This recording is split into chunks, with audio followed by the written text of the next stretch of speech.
बिस्मिल्लाहिर्रहमानिर्रहीम। अस्सलाम वालेकुम नाज़रीन, आप यूट्यूब चैनल देख रहे हैं। मैं इमरान खान हूँ। फवाद चौधरी साहब वाले केस के अंदर एक डेवलपमेंट है। मरीम नवाज़ पाकिस्तान वापस आ गई है। इसहाक डार साहब का चैलेंज कबूल हो गया है और बहुत सारी खबरें। सबसे पहले आप खबर ये लीजिए कि मरीम नवाज़ पाकिस्तान वापस आई। मरीम नवाज़ के इस्तकबाल के लिए कई दिनों से तैयारी की जा रही थी। पूरे पंजाब के अंदर जितने भी PMLN के ओहदेदारान हैं उन तमाम को, जितने भी टिकट होल्डर्स हैं जिन्होंने आइंदा टिकट लेने हैं PMLN के, MPA के या MNA के, क्योंकि इंतखाबात आने वाले हैं। एक वक्त ये था कि PMLN के टिकट के लिए मरीम नवाज़ ये क्लेम कर रही थी कि पाकिस्तान तहरीक इंसाफ के लोग इमरान खान को छोड़ रहे हैं और अपनी सीटें छोड़ने के लिए तैयार हैं और वो सब कुछ करने के लिए तैयार हैं। लेकिन अब सूरत हाल ये है कि नून लीग का टिकट इतना बेवकूफ़ हुआ कि पूरे पंजाब से लोगों को इकट्ठा किया गया।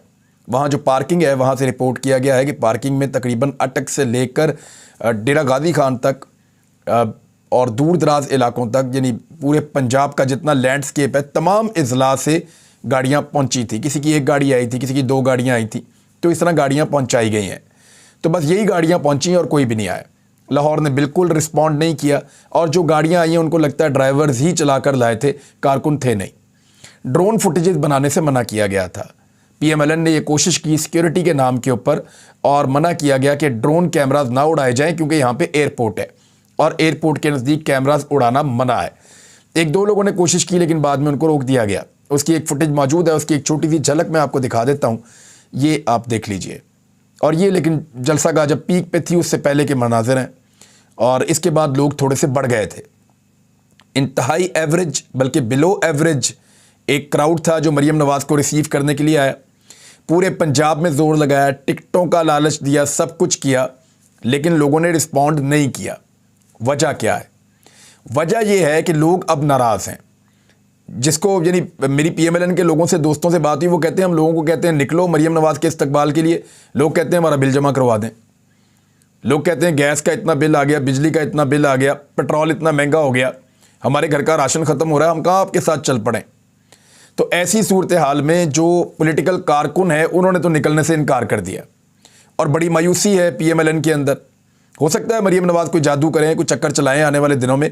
हो सकता है इसहाक डार साहब पाकिस्तान की मईशत को चार चांद लगा दें तो फिर PMLN वापस अपने जोबन पे आ सकती है, लेकिन तब तक के लिए नहीं। तब तक के लिए इसलिए नहीं कि जिन लोगों को मैंने देखा फुटेजेस के अंदर वो इंतहाई गरीब और कमज़ोर लोग हैं, फटे हुए कपड़ों के साथ, जिनके पास प्रॉपर जैकेट्स भी नहीं थी, स्वेटर्स भी नहीं थे। वो लोग जलसा गाह में पहुँचे सिर्फ खाना खाने के लिए। गरीबों को, मजदूर तबके के लोगों को लाया गया है थोड़े थोड़े पैसे देकर और उनको मरीम नवाज़ की तकरीर सुनाई गई। तकरीर का भी कोई सर पाँव था नहीं। यानी मरीम नवाज़ ये कह रही है कि नवाज शरीफ के 9 साल निकाल दें तो पाकिस्तान खंडर था। भाई पाकिस्तान बेहतरीन मुल्क हुआ करता था नवाज शरीफ के सियासत में आने से पहले। पाकिस्तान जो है वो एक ऐसा मुल्क था जिसके बारे में लोग मिसालें देते थे। ये तो पाकिस्तान में 90s की दहाई के बाद एक तबाही आना शुरू हुई। शुरू में तो पाकिस्तान एक बेहतर मुल्क था और अच्छा परफॉर्म कर रहा था। पाकिस्तान के इदारे खसारों में भी नहीं थे। पाकिस्तान ने दुनिया के इतने पैसे भी नहीं देने थे, इतने कर्जे भी पाकिस्तान के ऊपर नहीं चढ़े हुए थे। ये तो मियाँ साहब और बेनज़ीर भुट्टो साहिबा जब आए और उसके बाद एक सिलसिला शुरू हुआ दोनों के बारी बारी इक़्तिदार का, और फिर तब से लेकर अब तक ये पाकिस्तान की दुर्गत बन गई है जो इन लोगों ने किया गुज़िश्ता 30-40 सालों के अंदर। बहरहाल मरीम नवाज़ साहबा का इस्तकबाल तो बहुत ही मायूस कुन था और इस इस्तकबाल को लेकर लगता है कि मियाँ नवाज शरीफ साहब अब वापस आने का नहीं सोचेंगे, क्योंकि मियाँ नवाज शरीफ साहब हर चीज़ में अपनी साहबजादी को अब आगे करते हैं। पॉलिटिक्स के लिए उनको एक नया ओहदा गिफ्ट किया गया है। वैसे भी मैं ये सोच रहा था कि एक खातून पाकिस्तान से गई हैं अपने गले की सर्जरी करवाने के लिए, अब वो खातून वापस आ रही हैं, तो इसमें ऐसा क्या है कि पाकिस्तानी अवाम उनका इस्तकबाल करने जाए अपने काम छोड़ छाड़ के। यानी ये सोचने वाली बात है। हफ्ते वाले दिन का इंतखाब भी किया गया ताकि लोगों को छुट्टी हो, ज़्यादा लोग आ जाएं। पुलिस ही मुझे ज़्यादा नज़र आ रही थी वहाँ पे, और जिन लोगों से मेरी बात हुई वो कहते पुलिस ज़्यादा थी और मीडिया ज़्यादा था। PMLN के कारकुन बस मुनासिब थे, लोग रैलियों में आए और वापस चले गए। पार्किंग के अंदर थोड़ी सी गाड़ियाँ खड़ी थी और ये राय साकिब खरल साहब हैं, उनका क्योंकि क्रेडिट है, उन्होंने अपने कदम गिने हैं एक वीडियो में और 120 कदम का टोटल जलसा गाह जहाँ पे बंदोबस्त किया गया था। 120 कदम और चौड़ाई उसकी सिर्फ सिंगल सड़क है, 7 वाली सड़कें खाली हैं, सिर्फ एक सिंगल सड़क और 120 कदम। तो ये नून लीग का टोटल जलसा गाह है, उसको आप जाकर देख सकते हैं। उन्होंने फुटेज भी इसकी बनाई है कदम चलते हुए। तो कुछ भी नहीं है, बहुत छोटा सा एक जलसा किया है और बहुत कारकुन भी इस तरह के थे। यानी मैं ये देख रहा था کہ مریم نواز صاحبہ نے اتنا زور لگا کے ساری پارٹی کو متحرک کر کے سب لوگوں کو کہہ کر جتنے لوگ اکٹھے کیے لاہور ایئرپورٹ پہ اپنے استقبال کے لیے، اتنے لوگ تو ویسے ہی وہاں پہنچ جاتے ہیں بنی گالہ میں. ذرا ایک خبر یا ایک ٹکٹ چل جائے یا کوئی ٹویٹ کر دے کہ بنی گالہ پہنچو تو اتنے لوگ تو ویسے ہی بنی گالہ پہنچ جاتے ہیں عمران خان کے بلائے بغیر. تو اس وقت بہت بڑا فرق ہے دونوں پولیٹیکل پارٹیز میں. مریم نواز نے کہا، اور جو ایک بڑی عجیب بات کی، کہ نواز شریف انہوں نے کہا پاکستان کا سب سے بڑا لیڈر ہے، اور ساتھ میں انہوں نے کہا کہ نواز شریف ایک دن بھی آرام سے نہیں بیٹھیں گے. پھر نواز شریف صاحب کے بارے میں انہوں نے کہا کہ نواز شریف صاحب کو نکالا گیا ہے پاکستان سے. یعنی انہوں نے کہا نواز شریف کو 3 دفعہ حکومت میں نکالا گیا اور 2 دفعہ ملک سے نکال دیا گیا. دیکھیں اب ذرا غور کریں، نواز شریف کو پرویز مشرف صاحب کے دور میں ملک سے نکالا نہیں گیا تھا. نواز شریف صاحب معاہدہ کر کے ملک سے باہر گئے تھے اور بڑے خوشی خوشی گئے تھے. ان کی فوٹیجز موجود ہیں ہنسی خوشی ملک سے باہر جانے کی، بلکہ بہت سارا سامان بھی اپنے ساتھ لے کر گئے تھے، اس کی فوٹیج بھی موجود ہے، بکسے اکٹھے کر کے. اور یہ تو بہت خوش تھے. عارف حمید بھٹی صاحب بتاتے ہیں کہ کلثوم نواز صاحبہ مرحومہ بہت خوش تھیں اور نواز شریف صاحب وغیرہ بہت خوش تھے کہ ہم اب پاکستان سے باہر جا رہے ہیں، ہماری بات بن گئی ہے اور ہماری ڈیل ہو گئی ہے. تو نکالا نہیں گیا تھا، خود ملک سے گئے تھے. اور دوسری مرتبہ اب مریم نواز کلیم کر رہی ہیں کہ نواز شریف کو ملک سے نکال دیا گیا. کب نکالا گیا؟ یہ تو میاں صاحب عدالت کے اندر ان کا بھائی جو وزیر اعظم اس وقت پاکستان ہے، اس نے لکھ کر دیا ہوا ہے کہ میرا بھائی 4 ہفتے کے علاج کے لیے برطانیہ جا رہا ہے، علاج کروا کے واپس آ جائے گا. پاکستان کی عدالتیں بلا رہی ہیں، نہیں آ رہا، مفرور ہے، اشتہاری ہے، واپس ہی نہیں آ رہا، بلا بلا کر تھک گئے ہیں، اور وہ کہہ رہی ہیں ملک سے نکالا ہوا ہے. یعنی ان کے جھوٹ بولنے کی بھی حد ہوتی ہے کہ نواز شریف کو ایسا لگتا ہے جیسے ڈنڈے مار مار کے ملک سے نکالا ہے. اور بھائی ملک سے نکالا نہیں ہے، میاں صاحب خود نس گئے ہیں ملک سے، اور یہاں پہ پلیٹلس گرا کے وہاں جا کے اٹھا لیے. یعنی وہاں کی رپورٹوں کے اندر اٹھے ہوئے ہیں، یہاں کی رپورٹوں میں گرے ہوئے ہیں. پھر سہولت کار ان کے اسی طرح سے رپورٹیں تیار کرواتے ہیں جعلی. بہرحال مریم نواز کا یہ کلیم بہت حیران کن ہے کہ دونوں مرتبہ نواز شریف کو زبردستی ملک سے نکالا گیا ہے. بلکہ زیادہ حیران کن یہ ہے کہ اس مرتبہ بھی وہ کلیم کر رہی ہیں کہ نواز شریف صاحب کو ملک سے نکال دیا گیا ہے. وہ کہتی ہیں اسحاق ڈار صاحب پہ بھروسہ رکھنا ہوگا. لیکن میں نے ایک چیز میرے دل کے اندر تھی اور میں دیکھنا چاہتا تھا کہ ارشد شریف کی میت کا مذاق اڑانے والی جو عورت ہے وہ جب پاکستان آئے گی تو اس کو کتنے لوگ لینے آئیں گے. کیونکہ جب میرا بھائی پاکستان آیا تھا نا، اس نے کسی کو نہیں بلایا تھا. شہید ارشد شریف، اس نے تو کسی کو کال بھی نہیں دی، بول بھی نہیں سکتا تھا. لیکن جب ارشد شریف کی میت اسلام آباد ایئرپورٹ پہ آئی تھی نا، تو تمام نظام منع کرنے والا تھا، ہر چیز اس کے راستے میں رکاوٹ بن رہی تھی. اس کے باوجود جب وہ ایئرپورٹ پہ پہنچا تھا تو ایئرپورٹ سے لے کر اسپتال تک جگہ جگہ لوگوں کے جلوس تھے جو پھول نچھاور کر رہے تھے. ہزاروں کی تعداد میں لوگ ایئرپورٹ پہ پہنچ گئے تھے، اور وہاں پہنچ گئے تھے جہاں جانے سے روکا بھی جاتا ہے. ہر جگہ پہ لوگ سیلوٹ کر رہے تھے. اس اسپتال میں جس میں اس کی میت لائی گئی، باہر لوگوں کا ایک جنب غفیر تھا.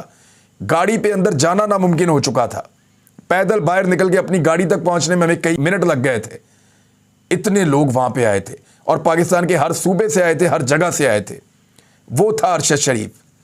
اور پھر جو ان کی نماز جنازہ ہے، جس طرح لوگ ان کے گھر میں آئے، تانتا بندہ ہے ابھی تک، جس طرح لوگ ان کی قبر پہ حاضری دیتے ہیں روزانہ، ان ساری چیزوں کو میں جب دیکھ رہا تھا تو میرے دل کے اندر یہ تھا کہ میں دیکھوں گا کہ اس عورت کا استقبال لوگ کیسے کرتے ہیں، جس نے ہمارے بھائی کی توہین کی تھی، اس کی میت کی، اور ایک ٹویٹ کیا تھا اور اس کو ڈیلیٹ کرنے سے بھی انکاری ہو گئی تھی. اور بعد میں جب بہت سارے لوگوں نے سمجھایا تو اپنا پولیٹیکل فائدہ دیکھتے ہوئے دوبارہ ڈیلیٹ کیا اس کو. لیکن ان کے اندر کا بغض سامنے آ چکا تھا، نفرت سامنے آ چکی تھی. میں دیکھنا چاہتا تھا کہ یہ میرے بھائی سے کتنے چھوٹے ہیں. بونے اس کے سامنے، ارشد شریف کے سامنے، شہید کے سامنے ان کی کوئی اوقات نہیں ہے. اس کے بغیر بلائے اتنے لوگ آ گئے، اتنے لوگ آ گئے اس کے بغیر بلائے کہ یہ پورے خاندان کے سارے جلسے ایک طرف اکٹھے کر لینا تو اس سے آدھے لوگ ان کے نہیں آتے. یہ اپنے خاندان کے سارے جلسے نکال کے دیکھ لیں، جتنی عوام انہوں نے آج تک اکٹھی کی ہے، کوئی بھی ایک جلسہ، کوئی بھی ایک ان کا اجتماع ایسا نہیں ہے. ان کے خاندان کے بندے بھی مرے ہیں، ان کے بھی جنازے آپ چیک کروا لیں. 400 بندہ، 500 بندہ، 1200 بندہ بس. تو ارشد شریف شہید، جس کے یہ دشمن تھے، جس سے یہ نفرت کرتے تھے، جس کی میت کا اس عورت نے مذاق اڑایا تھا، اس سے بہت زیادہ لوگ، ان سے بہت زیادہ لوگ ارشد شریف کو ریسیو کرنے کے لیے اسلام آباد کے ایئرپورٹ پر پہنچے تھے. مجھے اس بات پہ فخر ہے اور مجھے اس بات پہ بڑا اطمینان ہوا ہے، اور میں پاکستانیوں سے راضی ہوں. यानी मेरा बड़ा जी खुश हुआ इस बात पे कि पाकिस्तानियों ने हक अदा किया था। मरियम नवाज़ को बड़ा ज़बरदस्त किस्म का प्रोटोकॉल दिया गया, बहुत बड़ी तादाद के अंदर जो रियासती मशीनरी इस्तेमाल की गई, बहुत सारी पुलिस इस्तेमाल की गई, और ये वही पुलिस है जिसकी सिक्योरिटी इमरान खान साहब से वापस ले ली गई है।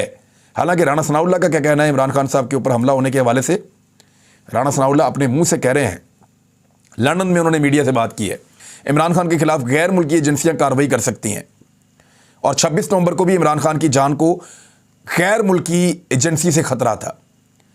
यानी पाकिस्तान के जो मुखालिफ ममालिक हैं वो किसको मारेंगे पाकिस्तान में? उसी को मारेंगे ना जिससे उन्हें खतरा होगा या उन्हें लगता होगा कि ये हमारे मफादात के खिलाफ है। तो ये तो अब इमरान खान साहब के दुश्मन खुद मान रहे हैं, या मौजूदा हुकूमत खुद क्लेम कर रही है कि पाकिस्तान के जो दुश्मन मुल्क हैं उनकी एजेंसीज इमरान खान साहब को कत्ल करना चाहती हैं, नवाज शरीफ को नहीं करना चाहती, बाकियों को नहीं करना चाहती, इमरान खान को करना चाहती है। वजह क्या है? वो पाकिस्तान को आगे निकलता हुआ नहीं देखना चाहते। फिर तो साफ बात है वो इमरान खान के हक में गवाही दे रहे हैं। और गैर मुल्की एजेंसियों का काम आसान कौन कर रहा है? इस्लामाबाद की पुलिस वापस बुला ली, पंजाब की पुलिस वापस बुला ली, खैबर पख्तूनख्वा की पुलिस वापस बुला ली, बाकियों को भी कह रहे हैं अपनी अपनी पुलिस वापस लो। मरियम नवाज की सिक्योरिटी को बढ़ाया जा रहा है जिसकी जान को गैर मुल्की एजेंसी से कोई खतरा नहीं है, और पाकिस्तानी एजेंसियों के साथ बेहतरीन ताल्लुकात हैं, चाचू हुकूमत में है। और दूसरी जानिब इमरान खान की सिक्योरिटी को कम किया जा रहा है, वजीर दाखिला के बकौल उनकी जान को गैर मुल्की एजेंसियों से खतरा है। अब पाकिस्तानी एजेंसियों को यह बात सोचनी पड़ेगी कि जब गैर मुल्की एजेंसियां एक साबिक वजीर आज़म को मारना चाहती हैं तो फिर उनकी ड्यूटी उस वक्त क्या है?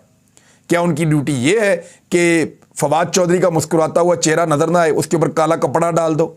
मैं उस पर बात करता हूं। अभी राणा सनाउल्लाह साहब ने यह बात की, IMF ने पाकिस्तान को बहुत मुश्किलात में डाल दिया, उस पर बाद में बात करते हैं। लेकिन पहले फवाद चौधरी साहब का केस। फवाद चौधरी साहब को जुडिशल रिमांड पे भेज दिया गया था, वहां से उनकी जमानत होना बाकी थी, लेकिन जमानत होने की बजाय आज दोबारा सेशन जज के सामने पेश किया गया और 2 दिन का रिमांड हासिल कर लिया है पुलिस ने। अब आप खुद समझदार हैं कि ये चीज़ें कैसे हो रही हैं, और आपको होती हुई नज़र आ रही हैं, खबर मैंने आपको बता दी है। लेकिन फवाद चौधरी को अदालत में लाते हुए उनके मुंह पे कपड़ा कौन डालता है? वैसे मैं जानता हूं, मैं आपको भी बताऊंगा। तफ्तीशी ऑफिसर ने अदालत के सामने लाइल्मी का इजहार कर दिया। उन्होंने कहा जी मैं नहीं जानता कौन डालता कपड़ा। है तफ्तीशी ऑफिसर के पास फवाद चौधरी की कस्टडी, लेकिन उसके मुंह पे काला कपड़ा कौन डालता है ये वो नहीं जानता। अदालत ने ऑर्डर किया कि अब कपड़ा नहीं डालना, ये कपड़ा सिर्फ शनाख्त परेड के मुलजिम पर डालते हैं, यानी जिसकी शनाख्त परेड करनी होती है उसके मुंह के ऊपर कपड़ा डालते हैं ताकि शनाख्त परेड के मामले के अंदर कोई 2 नंबरी ना हो। तो इसके मुंह के ऊपर कपड़ा नहीं डालना, अदालत ने हुक्म दिया। 3 मिनट के बाद अदालत से निकलते हुए पुलिस ने दोबारा कपड़ा डाल दिया। अब दोबारा से फवाद चौधरी के मुंह पे कपड़ा। तफ्तीशी ऑफिसर को अदालत ने दोबारा बुलवाया और बुलवा कर कहा तो वो फिर लाइलम रहा। तो अदालत ने कहा जाओ जाके उनके मुंह के ऊपर से कपड़ा उतारो। अब ये कपड़ा फवाद चौधरी के मुंह के ऊपर वो लोग डालते हैं जो खुद नंगे हो गए हैं और खुद नंगे फिर रहे हैं। अपने बदन पे अब कपड़े नहीं हैं, सबको दिखाई दे रहा है कि नंगे हो गए हैं। अब वो लोग फवाद चौधरी के मुंह पे इसलिए कपड़ा डाल रहे हैं कि उसका मुस्कुराता हुआ चेहरा उन्हें हॉन्ट कर रहा है। उन्हें लगा था फवाद चौधरी को मारेंगे, कुटेंगे, उन्हें लगा था इसको गिरफ्तार कर लेंगे, डर जाएगा, खौफजदा हो जाएगा, परेशान हो जाएगा। बहुत मुमकिन है उसके साथ ज्यादती कर रहे हो, बहुत मुमकिन है उसको तंग कर रहे हो, परेशान कर रहे हो, उसको जगा रहे हो, उसको ज़हनी टॉर्चर कर रहे हो। ये सब कुछ हो सकता है और ये किया जाता है, और हो सकता है फिजिकल टॉर्चर भी करें। लेकिन फवाद चौधरी की पॉलिसी बहुत अच्छी है। यानी फवाद चौधरी ने शहबाज गिल की तरह नहीं किया, उसने अपनी पॉलिसी बहुत अच्छी रखी कि मैं मुस्कुराता रहूंगा, मैं डट कर रहूंगा और इसको फेस करूंगा इस चीज़ को। तो इसकी वजह से बड़ी मुश्किल में पड़ गए वो लोग जिन्होंने ये प्लान किया था कि हमने हौसला तोड़ना है अवाम का। अब अवाम का हौसला टूटने की बजाय फवाद चौधरी वहाँ पे एक जो है वो मुज़ामत का एक इस्तारा बनता चला जा रहा। तो ऐसी सूरत हाल में फौरी तौर पे उसके मुंह पे कपड़ा ही डालना बनता है कि कपड़ा डालो इसके मुंह पे, इसका मुस्कुराता हुआ चेहरा लोगों के हौसले बुलंद कर रहा है, लिहाजा इसके मुंह पे कपड़ा डालो, दहशतगर्द की तरह लेकर आओ। तो दहशतगर्दों की तरह फवाद चौधरी को लाया जाता है और ले जाया जाता है। Very unfortunate. मेरे ख्याल में ज़्यादा ज़रूरी ये नहीं है कि फवाद चौधरी के मुंह के ऊपर काला कपड़ा डाला जाए, ज़्यादा ज़रूरी ये है कि जो नंगे हैं वो अपना तन ढांप लें اور قوم کو مزید ننگ پونا نہ دکھایا جائے، یہ زیادہ ضروری ہے۔ اب اس میں جو ہے وہ تفتیشی نے لا علمی کا اظہار کیا، تو پھر وہ کون ہے جو کالا کپڑا ڈالتا ہے، اب آپ کو سمجھ آ گئی ہوگی۔ دوسری جانب کچھ اور خبریں ہیں، میں آپ کے ساتھ اگلے ویلاگ میں شیئر کر لیتا ہوں، بہت امپورٹنٹ چیزیں ہیں فواد چودھری سے علاوہ بھی۔ ایک تو یہ خبر ہے کہ جو ڈار صاحب کا چیلنج ہے وہ قبول ہو گیا ہے، آئی ایم ایف کے ساتھ کچھ اور چیزیں آپ کی طے ہونے جا رہی ہیں، پاکستان تحریک انصاف ایک اور معاملے میں عدالت میں جا رہی ہے، گورنر خیبر پختونخوا نے بہت بڑا سٹیٹمنٹ دیا ہے۔ ان سب پہ بات کرتے ہیں اگلے ویلاگ میں، اب تک کے لیے اتنا ہی۔ اپنا خیال رکھیے گا، اپنے اس چینل کا بھی۔ اللہ حافظ۔